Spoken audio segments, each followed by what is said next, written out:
cabinet, when now there is evidence that that minister and his associates are involved in drug trafficking? How does he face parents and accuse them of bad upbringing when his minister, who is his business partner, is involved in drug peddling, cocaine, hard drugs in this country? These are some of the things, Dennis, that got me very tired. And today, in fact, I feel very relieved I'm not part of that government. I don't know how I'll be able now. This week, I would have gone to cabinet after what happened at JKIA.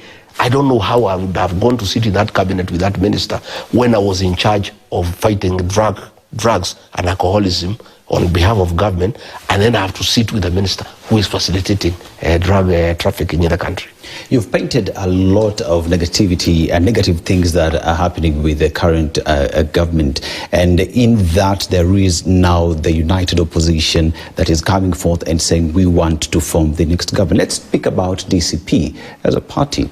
And DCP is seen as it is a party that solely belongs to the Mount Kenya region. You regard the Gachagua has been accused of being a tribalist. How would you shake that, knowing that Kenyans are saying you only speak about the mountain and nowhere else? Nobody has accused me of tribalism other than William Ruto.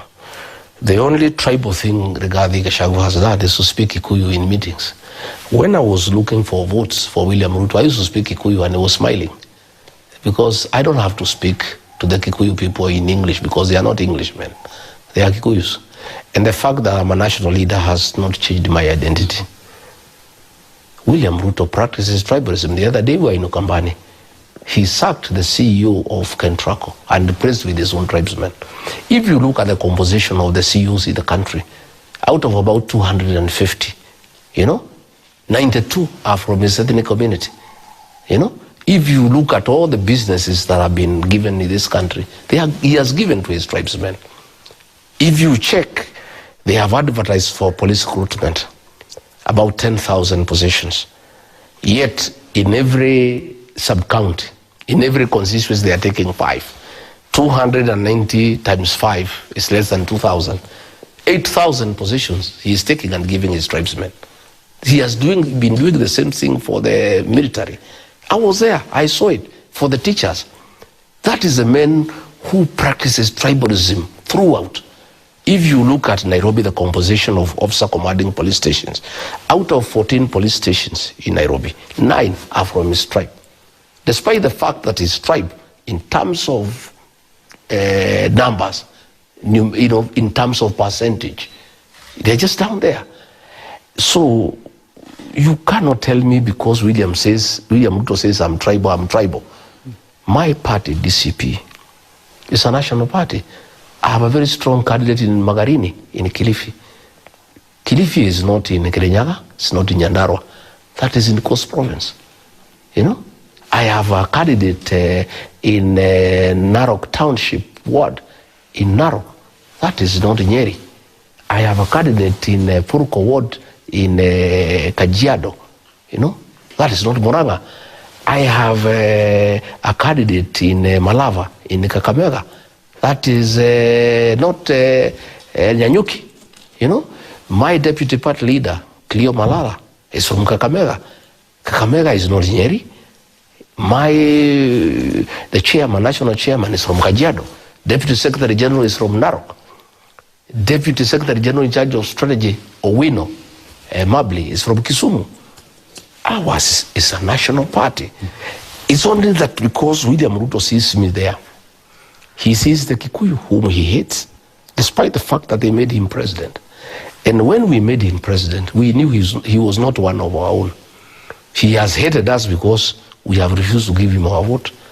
Our vote we give willingly to people who respect us and people who are truthful and people who don't misuse us and people who don't abuse us when we tell him we will not give you our vote.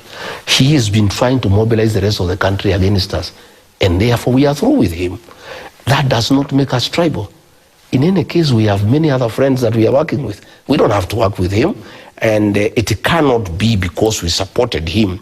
If we don't feel like supporting him and we can support somebody else, we become tribal. We can support anybody else.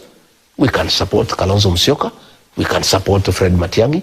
We can support Eugene Wamalwa. We can support George Natebea.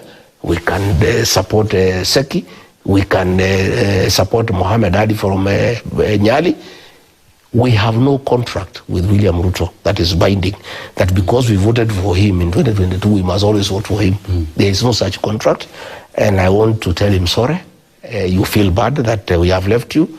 You made the bed, you lie on it. We had loved you, we had respected you, we had given you our votes, we had trusted you. You betrayed us. You cheated us. You took advantage of our ignorance in terms we did not know you well. We chose you without knowing you well. And that was a mistake that we made. And it's a mistake we shall never repeat again. We will never vote for anybody that we don't know properly. We must do due diligence to know who you are, what you say about us when we are not there, and how you have been, what is your history. Those are mistakes that we made, and we are paying the price. And we have accepted that we made great mistakes, but we are saying we have learned from those mistakes. We will not repeat again. My friend, DCP is a national party.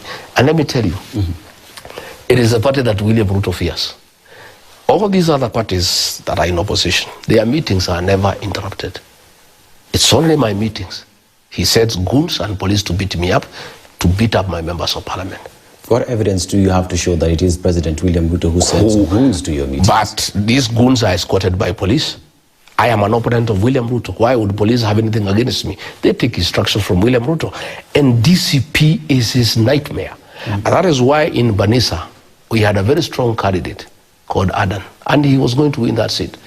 Ruto called him and really gave him a press down, and intimidated him and threatened him until he had to abandon. But the man you talk about came out and said that negotiated democracy that takes place in the northern part of the country, and that his community advised. But State House is not northern Kenya. Belong to northeastern. His people from northeastern told him to leave the seat for the other person. Why that is what he said in public. It is President William That is Ruto. what he said in public.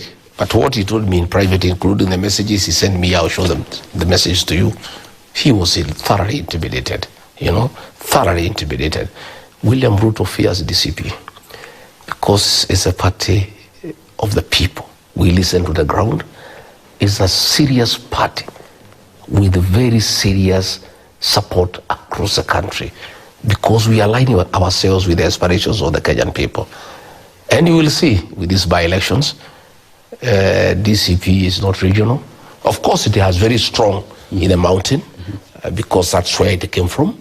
But equally, it has support across the country. Yeah. The return of former President Uhuru Kenyatta in the political scene, the recently held Jubilee NDC, seems as though it appears as though it is the next big party in the mountain. Does that shake DCP's presence in the mountain? Well, there is nothing of worry to anybody. And I have seen a narrative people are trying to drive that there could be conflict between me and President Uhuru Kenyatta. Far from it. That is just diversion to try to slow down the one-term movement and bring sideshows of issues that are non-existent. From where I sit and as far as I know, and it's in public knowledge, President Uhuru Kenyatta, the fourth President of the Republic of Kenya, is retired. He's enjoying his retirement. And he cannot be president again. Gachagua wants to be president of Kenya. Hence, there can be no conflict whatsoever between Gachagua and President Uhuru Kenyatta. What will be the source of the conflict? One is a retired president, the other one wants to be president. So I don't know what people are talking about. How would he threaten my bid for president unless he is opposing me? And constitutionally, he has done his 2 terms. So he cannot be my opponent. So as far as I'm concerned, it's a non-issue. I don't even know where the matter has come from. I have not had Uhuru Kenyatta saying I should not be president. I have not had him asking people not to elect me as president. I don't know where these things are coming from. As far as I'm concerned, there's no issue, absolutely. We have 2 leaders here. One is the past, the other one is the present and the future.